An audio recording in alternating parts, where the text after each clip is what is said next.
Good morning, student. I continue the lesson. Page number 173, subheading number 8.8, large scale industries. So last video நம்ம பார்த்தீங்கன்னா அந்த green revolution அதோட advantage, weakness and need for the second green revolution பற்றி பேசணும். அந்த பேஜில் பார்த்தீங்கன்னா உங்களுக்கு 173ல ரெயின்போ ஆஃப் ரெவல்யூஷன்ஸ் சொல்லிட்டு நிறையா இருக்குது. அதை 1 மார்க்கில் கேட்குறது வாய்ப்பு இருக்குது உங்களுக்கு. Green revolution, agriculture, other food grain production, white revolution, milk, blue revolution, fish, yellow revolution, oil seeds, அப்படி டிஃப்ரெண்ட் நேமில் what is focused area. Then மாதிரி சில்வர் ரெவல்யூஷனா எக்கு, இந்த மாதிரி what name of the revolution and what the production அப்படின்னு சொல்லிட்டு இந்த ஒரு ஒன் மார்க்கில் கேட்கறதுக்கு வாய்ப்பு இருக்குது. அந்த ரெயின்போ மாதிரி தான் அதுக்கு ஆக்சுவலாக டிஃப்ரெண்ட் கலர் கொடுத்து மென்ஷன் பண்ணியிருக்காங்க. So students are requested to follow the book, page number 173, Rainbow Revolutions. Now I continue the topic, large scale industries. பெரும் நிறுவனங்கள், பெரிய நிறுவனங்கள் அப்படின்னு சொல்லக்கூடியது. ஓகேங்களா? அது முதலீட்டு அடிப்படையிலும் சரி, உற்பத்தி அடிப்படையிலும் சரி, அதிகமான ஒரு முதலீடு செய்யக்கூடிய ஒரு நிறுவனங்களை தான்.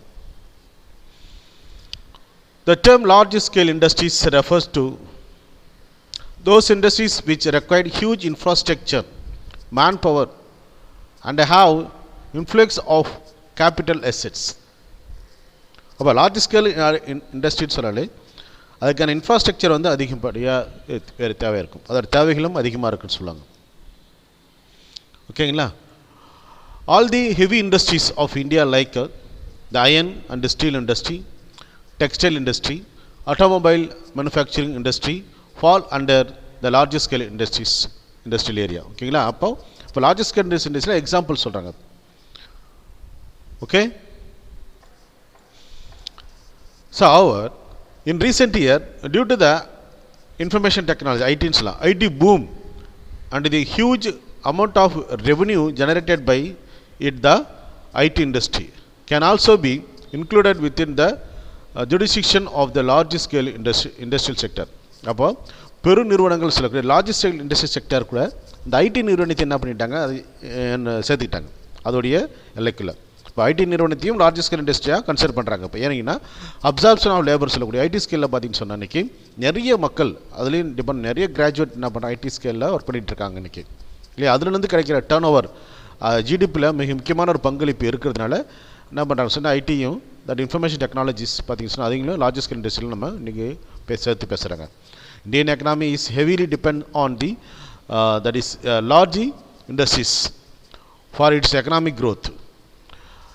Okay, that is generation of foreign currency and for providing job opportunity to millions of Indians. அதிகமான வேலைவாய்ப்பு கொடுக்கக்கூடியது, அந்நிய செலவினை ஈட்டு தர வேண்டியது எல்லாமே பார்த்தீங்கன்னா these industries, இல்லைங்களா, these large scale industries தான் மிக முக்கியமான ஒரு பொருளாதாரத்தில் வளர்ச்சிக்கு முன்னேற்றத்துக்கு ஹெல்ப்ஃபுல்லாக இருக்குது. ஓகேங்களா? குட். இப்போ நம்ம என்ன பார்க்க போகிறோம்னு சொன்னால், so what are the large scale industries, some of the large scale industry பற்றி நம்ம டிஸ்கஸ் பண்ண போகிறோம். ஓகே. ஃபஸ்ட் பார்த்தீங்கன்னு சொன்னால் iron and steel industries. So India பொறுத்தவரைக்கும் பார்த்தீங்கன்னா இந்த ஃபஸ்ட்டு ஸ்டீல் இண்டஸ்ட்ரீஸ் பார்த்தீங்கன்னா கொலிட் அப்படின்னு சொல்லிட்டு ஆரம்பிச்சேன்னா ஜெய்ப்பூர் பக்கத்தில். So Vigneshwari iron and steel industries ஒர்க்குன்னு சொல்லிட்டு நம்ம வந்து ஒன் ஆஃப் தி ஃபஸ்ட் அது ப்ரைமரி இண்டஸ்ட்ரி சொல்லக்கூடிய அந்த அயன் இண்டஸ்ட்ரி சொல்கிறோம். அடுத்து ஜூட் இண்டஸ்ட்ரி. இந்த ஜூட் இண்டஸ்ட்ரி பார்த்தீங்கன்னா பேசிக்காக அக்ரோபேஸ் இண்டஸ்ட்ரின்னு சொல்லலாம். ஏன்னா அக்ரிகல்ச்சர் ஆக்டிவிட்டி அது இன்புட் வந்து அக்ரிகல்ச்சர் பண்ணுறது. நெக்ஸ்ட் வந்து காட்டன் அண்டு டெக்ஸ்டைல் இண்டஸ்ட்ரீஸ், இது பார்த்தீங்கன்னு சொன்னால் ஒரு அக்ரோபேஸ் இண்டஸ்ட்ரீஸ் தான் ஆக்சுவலாக இது. Next sugar industries. ஓகேங்களா? அடுத்து ஃபெர்டிலைசர். ஓகேங்களா? Fertiliser industries. அப்புறம் paper industry. Next silk industry. லாஸ்ட்டாக பார்த்தீங்கன்னு சொன்னால் that is petroleum and natural gas industries. So இதெல்லாம் பார்த்தீங்கன்னு சொன்னால் example for heavy industries are large scale industries எல்லாம். ஓகேங்களா? குட். நெக்ஸ்ட் பார்த்தீங்கன்னு சொன்னால் நம்ம small scale industries. Small scale industries பார்க்கும்போது ப்ளே இம்பார்ட்டன்ட் ரோல். அதாவது அது ஸ்கேல் ஆஃப் ப்ரொடக்ஷன் கம்மியாகவும் நம்பர் ஆஃப் ஒர்க்கர்ஸ் கம்மியாகவும் இருக்கும், பட் நம்பர் ஆஃப் இன்ஸ்டியூட் அதிகமாக இருக்கும் இதில் பார்த்தீங்கன்னா. அதில் எக்கனாமிக் டெவலப்மெண்ட்டுக்கு ஸ்மால் ஸ்கேல் இண்டஸ்ட்ரீஸோடைய ரோல் வந்து மிக முக்கியமான தவிர்க்க முடியாத ஒரு விஷயமா இருக்கும் இந்தியாவை பொறுத்த வரைக்கும். Small scale industries play an important role for the development of Indian economy in many ways. About 60 to 70% of the total innovations in India comes from the SSI, small scale industries தான். India பொறுத்த வரைக்கும் அந்த small scale industry மூலிமா தான் பார்த்தீங்கன்னா மோரார்லெஸ் அந்த இன்னோவேஷன்ஸ்லாம் அதிகமாக ஏற்படுறதுக்குன்னு வாய்ப்பு இருக்குது. ஓகேங்களா? So many of the big business today were all started small and then turned into big businesses. புரியுதுங்களா? அதாவது இன்றைக்கி சொல்லக்கூடிய மிகப்பெரிய நிறுவனங்கள் சொல்லக்கூடிய அந்த பெரிய பெரிய நிறுவனங்கள்லாம் ஒரு காலத்தில் ஸ்மால் ஸ்கேல் இண்டஸ்ட்ரி தான் ஆரம்பிக்கப்பட்டது அப்படின்னு சொல்கிறாங்க. காலப்போக்கில் அது என்னாச்சுன்னு சொன்னால் மிகப்பெரிய நிறுவனமாக வளர்த்துக்குச்சு. Okay okay my dear students. So இன்றைக்கி பிக் இண்டஸ்ட்ரீஸ் சொல்லக்கூடிய நிறைய விஷயங்கள் பார்த்திங்கன்னா ஒன்ஸ் ஒரு காலத்தில் அது ஸ்மால் ஸ்கேல் இண்டஸ்ட்ரி தான் இருந்துச்சு அப்படின்னு சொல்கிறாங்க. So the role of small scale industries in economic development of a country is briefly explained in the forthcoming paragraphs. நான் பார்க்கலாம் இப்போது அடுத்தடுத்து வர விஷயம் நம்ம பார்க்கலாம். ஓகேங்களா? ஸோ நெக்ஸ்ட் பார்த்தீங்கன்னா first that is provide employment. Of course இப்போ ஸ்மால் ஸ்கேல் இண்டஸ்ட்ரி பார்த்தீங்கன்னு சொன்னால் அந்த எம்ப்ளாய்மெண்ட் ஆப்பர்ச்சுனிட்டி பார்த்தீங்கன்னா நிறைய பேருக்கு சின்ன குடிசை தொழில் இருந்தால் கூட ஒரு 10 பேருக்கு வேலை வாய்ப்பு கொடுக்கூடாது.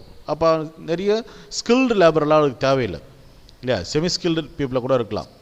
ஸோ அது இது பார்த்திங்கன்னா லேபர் இன்டென்சிவ் டெக்னிக்னு சொல்லுவாங்க. அது அதிகமாக லேபரை அப்சர்வ் பண்ணக்கூடிய ஒரு திட்டமாக தான் இந்த small scale leathers industries, bag, jute, அந்த கார்மெண்ட் சொல்லக்கூடிய அந்த இண்டஸ்ட்ரியில் பார்த்திங்கன்னா நிறைய நபர்களுக்கு வேலைவாய்ப்பு கொடுக்கக்கூடிய ஒரு பகுதியாக இருக்குது. அதை நிறைய எம்ப்ளாய்மெண்ட் ஆப்பர்ச்சுனிட்டி கொடுக்குது ஸ்மால் ஸ்கேல் இண்டஸ்ட்ரின்னு சொல்லலாம். நெக்ஸ்ட் வந்துன்னா bring balance regional development.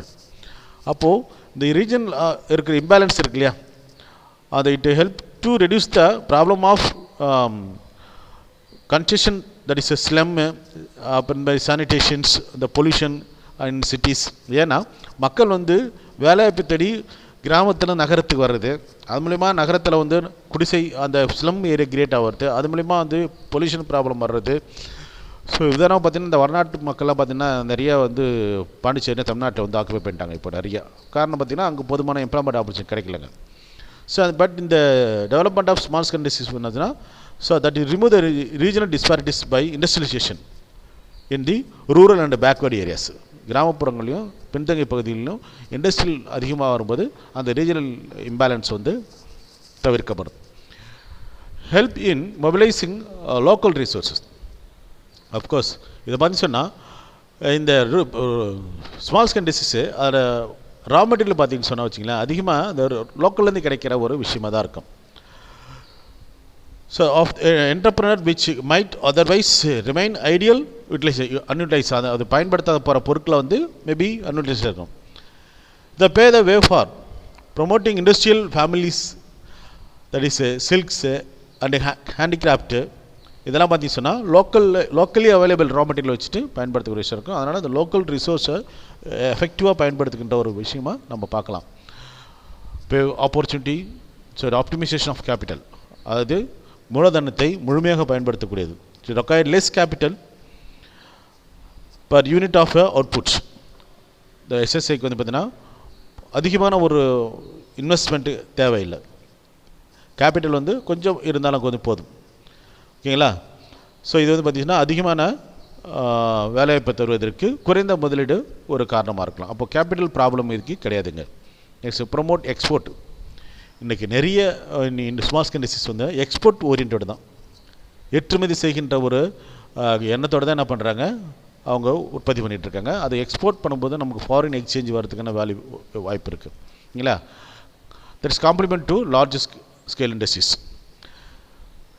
So complementary role large scale இந்த sector and support the large scale industries. இப்போ நிறைய பிக் இண்டஸ்ட்ரீஸ், இப்போ வாஷிங் மிஷின், ஃப்ரிட்ஜு, இந்த மாதிரி சில விஷயம் இண்டஸ்ட்ரி இருக்குங்களா, அது பார்த்தீங்கன்னா அசம்பிளிங் செக்டர் தான் இருக்கும் மொழியை. அதுக்கு தேவையான பேர் பார்ட்ஸு அந்த பகுதியில் பார்த்திங்கன்னா மற்ற சிஸ்டர் கன்சர்ன் சொல்லக்கூடிய சின்ன சின்ன நிறுவனங்களில் உற்பத்தி பண்ணி அந்த பெரிய நிறுவனம் கொடுத்து பெரிய நிறுவனங்களில் அசம்பிளிங் செக்டரை மட்டும் தான் பயன்படுத்திட்டு இருக்காங்க இன்றைக்கி. அப்போது இது மிகப்பெரிய ஒரு காம்ப்ளிமெண்ட்ரியாக இருக்குது இது. ஓகேங்களா? To meet consumer demand,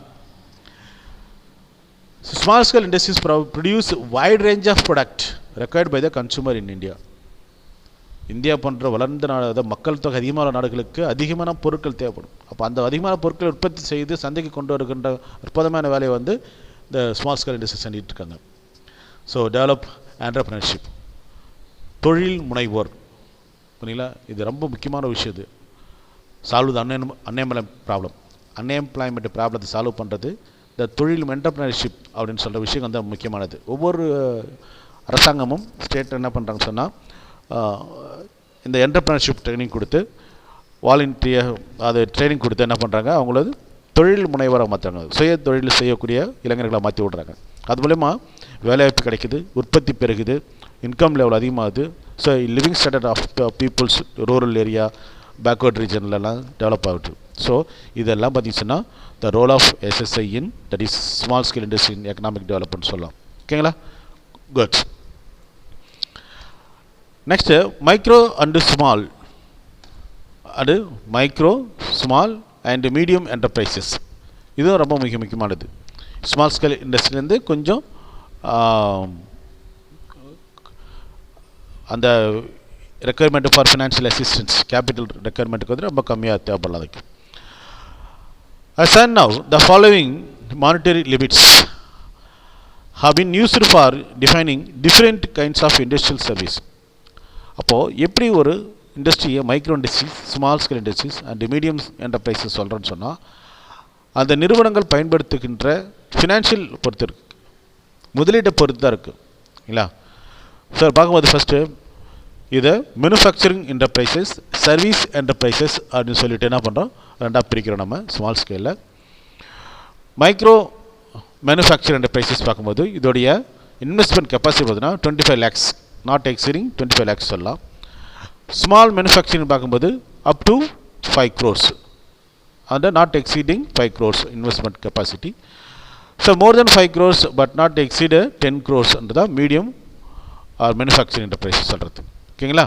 so இது வந்து பேஸ்ட் ஆன் இது என்ன சொல்கிறாங்கன்னா, எப்படி இந்த இண்டஸ்ட்ரியை மைக்ரோ இண்டஸ்ட்ரி சொல்கிறீங்க, எப்படி இந்த இண்டஸ்ட்ரி ஸ்மால் ஸ்கேல் இண்டஸ்ட்ரி சொல்கிறீங்கன்னு சொன்னால் அதோட இன்வெஸ்ட்மெண்ட் அளவு பொறுத்து இருக்குது. ஓகேங்களா?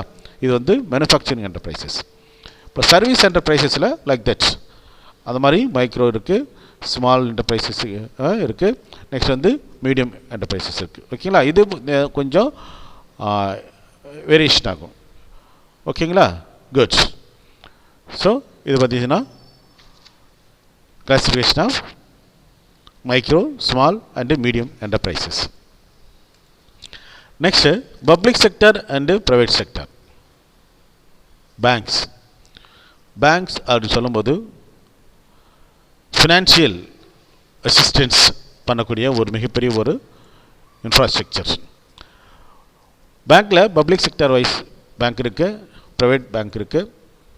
So first public sector bank பார்க்குறதுன்னா, public sector bank is a bank in which the government hold the major portion of the shares. Say for example SBI is public sector bank. The government holding in this bank is 58.60% of sharehold. அப்போது ஒரு bank இருக்குன்னா அதுக்கு share செல் பண்ணியிருப்பாங்க. அது major share holder பார்த்தீங்கன்னு சொன்னால் அரசாங்கம் இருந்துச்சுன்னா அதுக்கு பேர் பப்ளிக் செக்டர் பேங்க்னு அர்த்தம். ஓகேங்களா? Good. So public sector bank are classified into two categories. One is the nationalized bank and state bank and its associate. அதுக்கு சேர்ந்ததுன்னு சொல்லிட்டோம். ஓகேங்களா? இப்போது நேஷ்னலைஸ்ட் பேங்க்ன்றது வேறு. In case of nationalised bank the government control and regulate the functioning of the banking entity some. அப்போ ஒட்டுமொத்தமான செயல்பாடுகளை வந்து அரசாங்கம் வந்து தன் கண்ட்ரோல் வச்சுக்கிட்டு தான். ஓகேங்களா? சம் எக்ஸாம்பிள் பார்த்தோன்னா எஸ்பிஐ, பிஎன்பி, பிஓபின்னு சொல்லக்கூடிய ஓபிசி இதெல்லாம் வந்துச்சுன்னா அலகாபாத் பேங்க் இதெல்லாம் பார்த்துச்சுன்னா example for the nationalised bank. Okay. Next state. Okay, ஸ்டேட்லேயே அதெல்லாம் வந்துடும். நெக்ஸ்ட் பார்த்தீங்கன்னா ப்ரைவேட் செக்டர். உங்களுக்கு தெரியும், உங்களுக்கு ப்ரைவேட் செக்டர் பேங்க்ன்றது பார்த்திங்கன்னு சொன்னால் ரொம்ப முக்கியமான விஷயம். இப்போதைக்கு இந்த காலகட்டத்தில் ப்ரைவேட் செக்டரோட பேங்க் வந்து புற்றீசல் மாதிரி நிறைய இடத்துல வந்துடுச்சு இன்றைக்கி. ஓகேங்களா? In this bank, most of the equity is owned by private bodies, corporate institution or individual rather than government. These banks are managed and controlled by the private promoters. தனியாரை முதலாளியாக கொண்ட bank தான் என்ன சொல்லுவாங்க, ப்ரைவேட் பேங்க் சொல்கிறது. இன்றைக்கி நிறைய bank இன்றைக்கி நம்ம பார்க்குறோம் இன்றைக்கி. ஸோ ஆல் லுக் அண்ட் கார்ல இன்றைக்கி வந்து இந்த ப்ரைவேட் பேங்க்கோட ரீச் இருந்துகிட்ருக்கு. ஓகேங்களா? குட்ஸ். ஸோ பேங்க்கோட ரீச் அப்படின்றது ரொம்ப முக்கியமானது விஷயம். மக்கள் பேங்க்கை அக்சஸ் பண்ணிட்டாங்க, இல்லை பேங்க் மக்களை வந்து மொபிலைஸ் பண்ணிட்டுன்னு சொன்னேன்னா கண்டிப்பாக அந்த ரிசோர்ஸ் ஆர் எஃபெக்டிவ்லி சேனலைஸ்டு சொல்லலாம், are used in the production பர்பஸ்ன்னு சொல்லலாம், ப்ரொடக்டிவ் பர்பஸ். ஓகேங்களா? குட். இப்போ இது nationalise bank. So nationalisation of bank அப்படின்னா தேசியமயமாக்குதல், வங்கிகளை தேசியமயமாக்குதல்னு சொல்லுவாங்க. ஸோ இந்தியாவை பொறுத்த வரைக்கும் பேங்க்ஸை நேஷனலைஸ் பண்ணுறதுல ஒரு வரலாறு இருக்குது. After independence the government of India adopted planned economic development. For this purpose, 5-year plan come into existence since 1951. Okay, so the main objective of the economic planning is aimed at social welfare. அப்போ திட்டமிட்ட அந்த பொருளாதார செயல்பாட்டிற்கு காரணம் என்னங்களை நோக்கம் பார்த்தீங்கன்னு சொன்னால் சமூக வளர்ச்சியை, சமூக நலனை மேற்கொள்வது. So before independence commercial banks were in the private sector. இப்போ இந்தியா சுதந்திரம் அடைவதற்கு முன்பு அங்கே வங்கிகள் இருந்துச்சு, அது அத்தனை தனியார் முதலாளிகள் கையில் தான் இருந்துச்சு. ஒரு நாட்டுடைய பொருளாதார வளர்ச்சிக்கு வங்கியோட அவசியம், பங்களிப்பு மிக மிக அவசியம் என்பதனால so just follow the lessons. These commercial banks failed in helping the government to achieve social objectives of planning சொன்னாங்க பாருங்க. So the main objective of 5-year plan is to what? Social welfare. But இதுக்கு வந்து இந்த அரசாங்கத்தோடைய இந்த கொள்கைக்கு வந்து இந்த bank வந்து ஹெல்ப்ஃபுல்லாக இல்லை. அப்போ வெல்ஃபேர் இவங்களை பொறுத்த வரைக்கும் கமர்ஷியல் பேங்க்னா profit, the working for profit. But வெல்ஃபேரில் எந்த ஒரு ப்ராஃபிட் வரப்போகிறது கிடையாது இல்லையா? அதனால் பார்த்தீங்கன்னு சொன்னால் வெல்ஃபேர் ஆக்டிவிட்டி செய்யறதுனால இந்த கமர்ஷியல் பேங்கிங் எந்த விதம் ப்ராஃபிட் வராது. அதனால் they are not supporting to the government object to fulfill the object of the government through the planning. So the government decided. Therefore, the government decided to nationalize 14 major commercial bank on 19th July 1969. கிட்டத்தட்ட 14 commercial bank என்ன பண்ணாங்க? Nationalise பண்ணுறாங்க. அப்போதி prime minister திருமதி இந்திரா காந்தி அவர்கள். ஓகேங்களா? இரும்பு மங்கைன்னு சொல்லக்கூடிய, பெண் சொல்லக்கூடிய அற்புதமான ஒரு முடிவு எடுக்கிறாங்க, ஒரு புரட்சிகரமான ஒரு முடிவு. Nationalise commercial bank. Good. So in 1980 again the government took over another 6 commercial bank into the nations. ஓகேங்களா? குட். ஆப்ஜெக்டிவ் ஆஃப் நேஷனலைசேஷன் ஏன் இதை படித்து சொல்லணும் அவசியம் கிடையாது. ஏன்னா இங்கே சொல்லிச்சு பேங்க்கை ஏன் நேஷனலைஸ் பண்ணணும், வங்கிகளை தனியார் கையில் இருக்கிற வங்கிகளை ஏன் தேசியமயமாக்க வேண்டும், எந்த நோக்கம் அப்படி பார்க்கின்ற போது நம்ம சோஷியல் வெல்ஃபேர் ஆல்ரெடி பார்த்துட்டோம். To attend the social welfare எப்படி நடக்கும்? அக்ரிகல்ச்சர் நமக்கு வந்து ஃபைனான்ஸ் பண்ணணும், ஸ்மால் ஸ்கேல் இண்டஸ்ட்ரிக்கு, வில்லேஜஸ் காட்டேஜ் இண்டஸ்ட்ரிக்கு நம்ம ஃபைனான்ஸ் பண்ணணும்.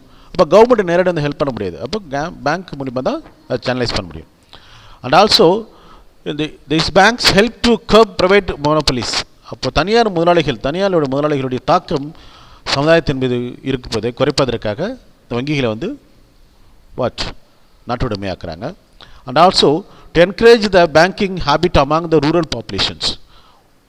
Nearly 70% of population living in rural area இந்தியாவை பொறுத்த வரைக்கும். அப்போ அந்த ரூரல் மக்களுடைய அந்த செயல்பாடுகள் வந்து வங்கியோடு சேர்ந்து இருக்கணும் இல்லையா? மக்களை சேமிக்கின்ற ஒரு பழக்கத்தை கொண்டுட்டு வரணும். சேமிக்கின்ற பொழுது என்னாச்சு சொன்னால் accumulating the resource scattered money of the public to gathering in a particular place and use the money for some welfare activities. அப்போனா கேபிட்டல் மொபிலைசேஷன் பண்ணலாம், மக்கள் மத்தியில் சேமிக்கின்ற பழக்கத்தை கொண்டுட்டு வரலாம். பேங்கிங் ஆக்டிவிட்டீஸ் ஹெல்த்தாக இருப்பது. ஓகேங்களா? ஸோ நெக்ஸ்ட் பார்த்தீங்கன்னா to reduce the regional imbalance. So பின்தங்கிய ஒரு பகுதியில் கூட ஒரு வங்கியை ஓப்பன் பண்ணும்போது with the help of the financial activities of the healthy financial activities of the bank able to reduce the unemployment problem and make the backward region in progressive manner. ஓகேங்களா? So and also after nationalisation new banks branches were opened in both rural and urban areas. அப்போ number of bank branches use பண்ணும்போது ஒரு financial link and a financial flood of financial flow over the nations, rural to urban, urban to rural அப்படின்னு சொல்லக்கூடிய விஷயம் நடக்கும். அப்போது so there is no restriction, there is no problem for taking over of the development activities.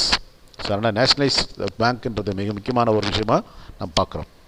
Okay my dear students, இப்போ தெரியுதுங்களா பேங்க்கில் ஏன் தனியார் வங்கிகளை பொதுவுடைமையாக்குதல் என்பது மிக முக்கியமான விஷயம். ஆனால் இன்றைக்கி நம்ம எல்லாத்தையும் ரிவர்ஸில் போயிட்டுருக்குறோம். பொதுவுடைமையாக்கிறது அத்தனையுமே தனியார் மயமாக்கிட்டு இருக்கோம். தனியார் மயம் என்பது ஒரு தோல்வி அடைந்த ஒரு திட்டம் தான் என்பது நமக்கு ஒரு வரலாறு சொல்லுது. இருந்தாலும் அரசாங்கம் கொள்கை அடிப்படையில் மாற்றிட்டுருக்காங்க. பார்ப்போம். Bank creates credit facilities. Okay, credit ஃபெசிலிட்டிஸ்னால் பேங்க் என்ன பண்ணுது? லோன் கொடுக்குது மக்களுக்கு. With the help of the loan they can able to continue the production activities. அக்ரிகல்ச்சராக இருக்கட்டும், அது ஸ்மால் ஸ்கேலாக இருக்கட்டும், அலைட் ஆக்டிவிட்டிஸ் சொல்லக்கூடிய இந்த ஆடு வளர்க்குறதோ மாடு வளர்க்குறதோ கோழி பண்ண வைக்கிறது, இல்லை ஒரு small scale industries cottage industries பண்ணுறது, இது எல்லாத்தையும் பார்த்தீங்கன்னு சொன்னால் நமக்கு சின்ன சின்ன முதலீடுகள் தேவைப்படும். எல்லாத்தையுமே கவர்மெண்ட் பண்ணிகிட்டு இருக்க முடியாது. Through bank they are taking. Okay, so the new economic policy 1991, the Indian banking history has been facing the new horizon of competitions.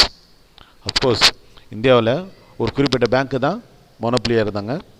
But 1991 அப்புறம் எக்ஸிஸ்டிங் பேங்க்குக்கு மிகப்பெரிய காம்படிஷன் வந்துடுச்சு. ஏன்னா efficiency and productivity with all these development people in village and slum depends on large local money lenders for their credit need. This is unfortunate அப்படின்னு சொல்கிறாங்க. இந்த விஷயத்தை நான் பேசி ஆகணுங்க. இங்கே என்ன சொல்கிறாங்கன்னு சொன்னால், எக்ஸிஸ்டிங் பேங்க்குக்கு நிறைய காம்படிஷன் வந்துடுச்சு. ஓகே, ஏன்னா புது பேங்க்ஸை வந்துட்டாங்க. ப்ரைவேடைசேஷன், நியூ எக்கனாமிக் பாலிசியில் ப்ரைவேடைசேஷன், குளோபலைசேஷன், லிபரலைசேஷன் ரூல்ஸை ஃபாலோ பண்ணாங்க. அது பாலிசி, அது நியூ எக்கனாமிக் பாலிசின்னு சொல்லக்கூடிய அது மூலிமா எல்பிஜின்னு சொல்லக்கூடிய லிபரலைசேஷன், ப்ரைவேடைசேஷன், குளோபலைசேஷன். அப்போது பல்வேறு வெளிநாட்டு நிதி நிறுவனங்கள் வந்து இந்தியாவில் பேங்கிங் சிஸ்டத்தை கொண்டு வந்துட்டாங்க. அதனால் எக்ஸிஸ்டிங் பேங்க்குக்கு சேலஞ்சாக இருந்துச்சு. ஓகே, அப்போ நிறைய பேங்க் இருக்குது. அப்புறம் அன்ஃபார்ச்சுனேட்னு ஒரு வார்த்தை சொல்கிறாங்கன்னு பார்த்தீங்கன்னா, even though the existence of number of banks, still people living in slums and rural areas are largely depends money lender. That is, the banks are not ready to support these people. அப்படின்னு சொல்கிறாங்க. அப்போது இப்போ எந்த மக்களுக்கு ஹெல்ப்ஃபுல்லாக இருக்கணும் அப்படின்னு சொல்லிட்டு ஆரம்பித்தாங்களோ வங்கிகள், தேசியமயமாக்குனாங்களோ, அந்த மக்களை அந்த வங்கிகள் என்னாச்சு மறந்து விட்டது அப்படின்னு சொல்லிட்டு சொல்கிறாங்க. இது அன்ஃபார்ச்சுனேட் சொல்கிறாங்க. அப்படியெல்லாம் கிடையாது. அரசாங்கத்தால் முடியாத ஒன்றும் கிடையாது. செய்ய முடியாதனால அந்த வார்த்தையை போட்டு சேஃபாக வச்சுட்டாங்க. ஓகேங்களா? ப்ளஸ் மணி லெண்டர்னால் நம்ம லோக்கல் பீப்புள் வட்டிக்கு பணம் வராங்க இல்லையா? Okay okay my dear students, next I am going to be discuss about the performance of India's 5-year plan. இந்தியாவுடைய 5 ஆண்டு திட்டங்களை பற்றி நாம் பேசுவோம். So in your book there are points about the 12th 5-year plan வரைக்கும் நம்ம உங்கள் புக்கில் சிலபஸில் இருக்குது. ஸோ நம்ம வந்து பார்த்தீங்கன்னா ஒன் பை ஒன்று பார்க்கலாம். So economic planning is the process in which the limited natural resources are used skillfully so as to achieve the desired goal. அப்போ திட்டமிடுதல் என்பது எதுக்கு பார்க்கும்போது, இருக்கின்ற வளங்களை, எக்ஸிஸ்டிங் ரிசோர்ஸ் நம்ம கம்மியாக தான் இருக்குது. ஸோ அந்த வளங்களை வந்து எஃபெக்டிவாக யூட்டிலைஸ் பண்ணணும், யூஸ்ஃபுல்லாக யூட்டிலைஸ் பண்ணணும், சரிங்களா? எல்லாருக்கும் பயன்படுத்தணும். ஸோ அது வந்து திட்டமிடுதல் பொருளாதாரம் அப்படின்ற மூலமாக தான் நமக்கு அச்சீவ் பண்ண முடியும் அப்படின்னு சொல்லிட்டு என்ன பண்ணுறாங்கன்னு சொன்னால் இந்த பிளானிங்கை கொண்டுட்டு வராங்க. ஓகேங்களா? Okay. So the concept of economic planning in India or 5-year plan is derived from Russia, USSR, United States of Soviet Russia. ஆனால் இப்போ இந்த மாதிரி இல்லை, வெறும் ரஷ்யான்னு தான் இருக்குது இப்போது. அதாவது இந்த 5 ஆண்டு திட்டங்கள் இந்த முறையை வந்து நம்ம இந்த மெத்தடை வந்து நம்ம ரஷ்யா பார்த்து காப்பி அடிச்சிட்டோம், அப்படி தான் சொல்லணும். பட் அவங்க 7 வருஷம் ஃபாலோ பண்ணாங்க, நம்ம 5 வருஷம் சொல்கிறோம். ஓகேங்களா? ஃபஸ்ட்டு 5-year பிளான் பீரியட் பார்த்துங்க. இந்த பார்ட்டில் பார்த்தீங்கன்னா ஸ்டூடெண்ட்டுக்கு ரொம்ப கேர்ஃபுல்லாக அந்த இயர் ஆஃப் த பிளானிங் பார்க்கணும். ஓகேங்களா? ஸோ எந்த வருஷம் எந்த பிளான் போட்டாங்கன்றதை பார்க்கணும். First 5-year 1951 to 56. Okay, first இதோட மெயின் பார்த்தீங்கன்னா அக்ரிகல்ச்சர் தான் இதோட ஃபோக்கஸ். ஃபஸ்ட்டு 5-year பிளானில் அக்ரிகல்ச்சருக்கு மிக முக்கியமான ஒரு focused on agriculture first 5-year பிளானில். செகண்ட் 5-year பார்த்தீங்கன்னா டியூரேஷன் பாருங்கள் 56-61. இதில் பார்த்தீங்கன்னா இண்டஸ்ட்ரிக்கு வந்து மேஜராக ரோல், இண்டஸ்ட்ரி மேட்ச்னா கான்சன்ட்ரேட் பண்ணாங்க. ஓகேங்களா? அடுத்த பார்த்து பார்த்தீங்கன்னா that is third 5-year plan வந்து 61 to 66. இதில் பார்த்தீங்கன்னா both the main target of this plan was to make the economy independent and to reach self propelled position to take off. சரிங்களா? அப்போ சுயசார்புடைய ஒரு பொருளாதாரம் மாறணும் என்ற நோக்கத்தோட இந்த தேர்டு 5 இயர் பிளானை நாங்கள் என்ன பண்ணுறாங்க கொண்டு வராங்க. ஓகே. ஸோ நெக்ஸ்ட் பார்த்தா பிளான் ஹாலிடே. இது ஒரு ரீசன் இருக்குது. பிளான் ஹாலிடே அப்போ பிளானுக்கு லீவ் விட்டாங்களா? இப்போ 66லேருந்து 69 வரைக்கும் ஒரு 3 வருஷம் என்ன செஞ்சாங்க? The main reason for behind the plan holiday was the Indo Pakistan war and failure of the third plan. அப்போது இந்த தேர்டு 5 இயர் பிளான் ரன்னிங்கில் இருக்கும்போதே வி ஃபேஸ் ப்ராப்ளம்ஸ். அப்போ இந்தியாவுக்கு பாகிஸ்தானுக்கு ஒரு போர் வருது.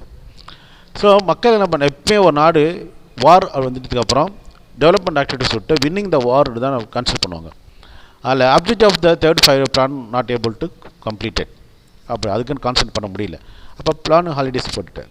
அந்த during this period annual plan were made. அப்போ ஒரு வருஷத்துக்கு தந்தானே ஒரு வருஷத்துக்கு தந்த ஒரு நிதி அறிக்கையை ஏற்படுத்தி அவங்களோட கொண்டுட்டு போயிருந்தாங்க. ஓகேங்களா?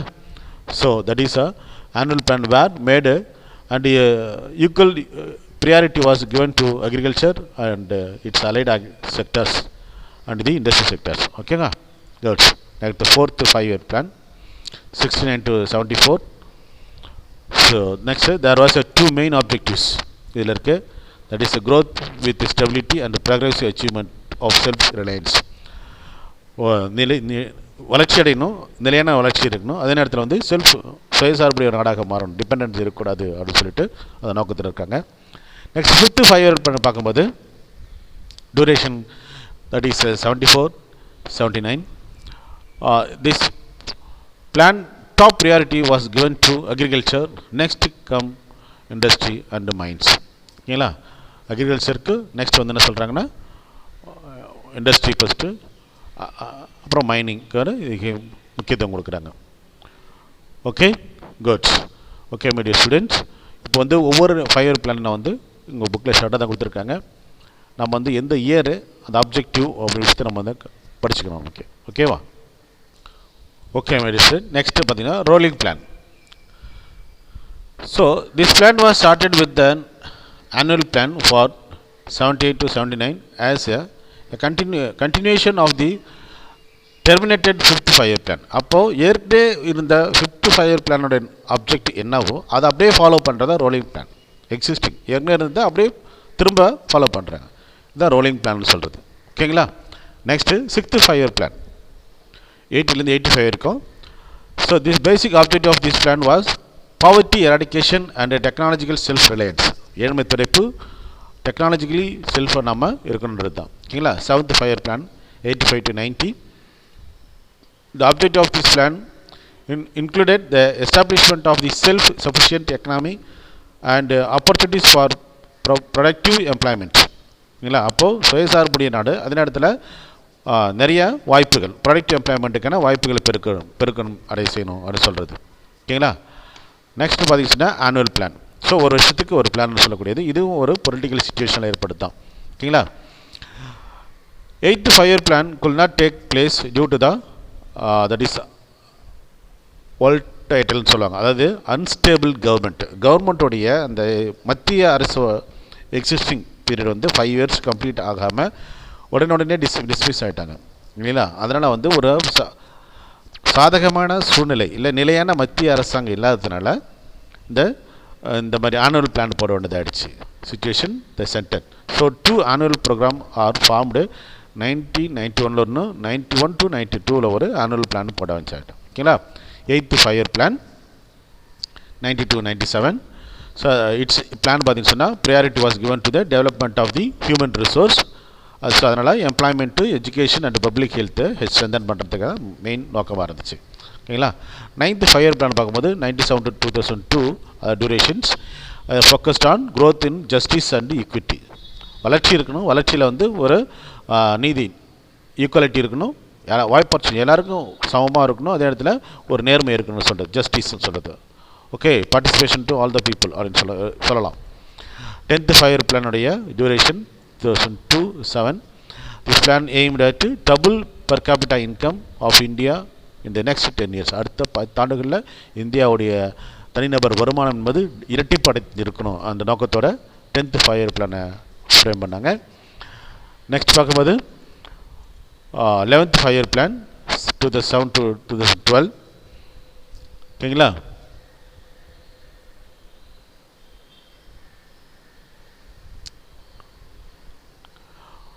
Okay. Its main theme was faster and more inclusive growth. இல்லை வளர்ச்சியை அதிகப்படுத்தணும் அப்படின்னு சொல்கிறது, ஒருங்கிணைந்த திட்டத்தை வளர்ச்சியை பெருக்கணும்னு சொல்கிறது. 12th 5-year plan 12 to 17 duration.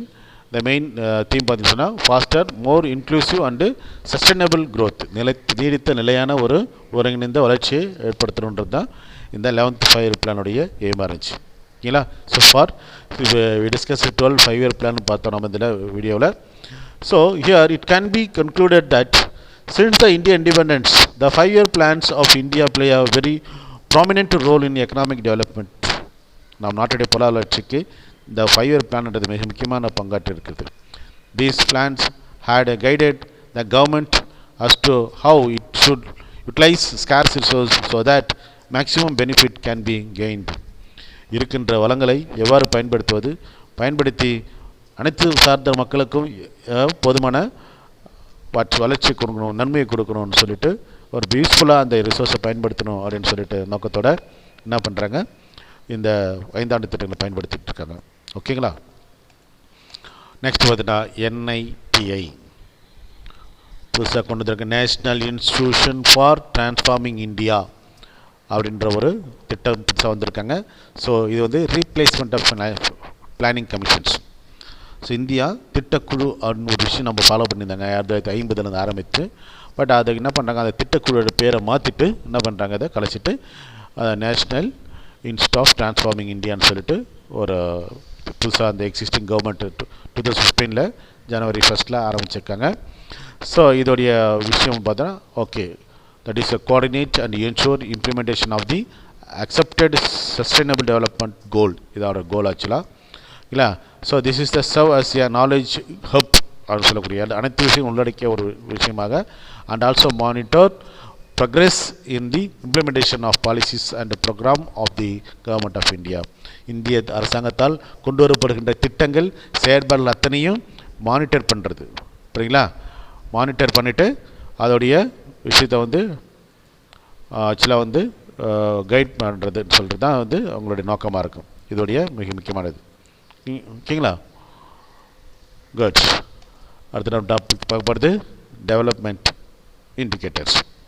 திட்டங்களை போட்டாச்சு, திட்டத்தை செயல்பாட்டை கவனிப்பதற்கு NITI அப்படின்ற ஒரு அமைப்பு ஏற்படுத்தாச்சு. இப்போது டெவலப்மெண்ட்டை நம்ம பார்க்கணும், மக்கள் வளர்ந்துட்டாங்களா, வளர்ச்சி அடைஞ்சிட்டாங்களா சொல்லிட்டு. That is indicators, human development indicators, HAI. United Nations Development Program has been published the Human Development Report annually since 1990. The Human Development Index helped the government to the real uplifting of standard of living of the people. So மக்களுடைய வாழ்க்கை தரம் எந்த அளவுக்கு உயர்ந்திருக்கிறது உண்மையாகவே என்பதை தெரிந்து கொள்வதற்காக இந்த ஹியூமன் டெவலப்மெண்ட் இண்டெக்ஸ் பயன்படுது. ஓகேங்களா? ஸோ த பேஸ்ட் வந்து 3 இண்டிகேட்டர்ஸ் இருக்குது அதில். ஸோ எப்படி மக்கள் வளர்ச்சி அடைஞ்சிட்டாங்க, மக்கள் எப்படி உயர்ந்திருக்கிறாங்க பொருளாதாரத்திலையும் வாழ்வாதாரத்திலையும் சொல்லி பார்க்குறதுக்கான இண்டிகேட்டர் பார்க்கும்போது longevity is measured by the life expectancy at birth. ஒரு குழந்தை பிறந்ததுலேருந்து எத்தனை வருஷம் உயிர் வாழுது, 50 வருஷமா, 60 வருஷமா, 70 வருஷம், 80 வருஷமா, சராசரி வயசு என்ன? அப்போது நீண்ட காலம் ஒரு மனிதர் வாழ்கிறான்னா ஆரோக்கியமாக அர்த்தம். ஆரோக்கியமாக இருக்காருன்னா அவர் எடுத்துக்கிற இன்டேக் நல்லாதுன்னு அர்த்தம், என்வரான்மெண்ட் நல்லாதுன்னு அர்த்தம். ஸோ அதை பொறுத்து ஒரு நாட்டுடைய மனித வளர்ச்சியை கண்டிக்கலாம்.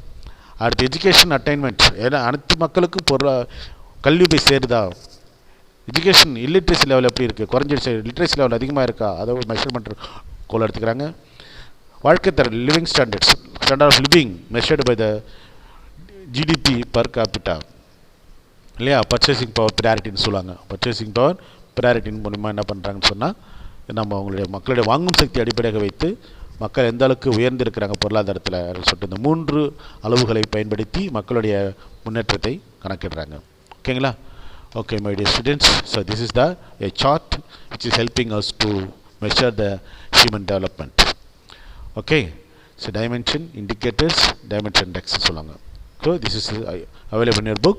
Kindly go through your book, please. Good. Next பார்த்தீங்கன்னா important one. That is the Human Development Index measure பண்ணுறது. It has enlarged the scope of HDI by adding 3 more dimensions such as the quality of life, poverty eradication and urbanization. அந்த மூணு முக்கிய விஷயம் சொல்கிறாங்க. மக்களோட quality நல்லா இருக்குன்னு சொல்லிட்டு. India are continuously making effort to improve the and enlarge the scope of available statistical information. ஓகேவா, மக்கள் என்ன பண்ணுறாங்க, இந்தியா வந்து இது trying to develop.